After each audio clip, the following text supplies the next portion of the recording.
What's up, guys? Figured I'd show y'all something real quick. Some of y'all might not know. Got some bent links on my Basecamp. As you can see there, they're pretty bad.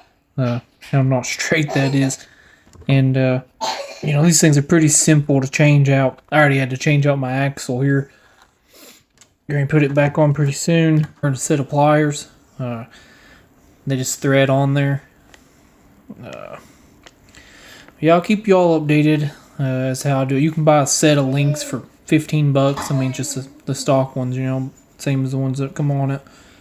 But yeah, I'll show y'all when I get it all back together. Alright, kind of show you guys what I was talking about, how to get these links apart. So, I'll grab one end with a set of pliers. Take your screwdriver. Put it on the other end. And while you're holding it, just turn it around just like that. That's the easiest way I've found to do it. Alright guys, well, we got the backside done now too, all straightened out. This right here was the two that was on the back. I don't know if you can tell from the video, but they're pretty bent. But not too bad of a job. It didn't take me too long. Simple fix, cheap fix.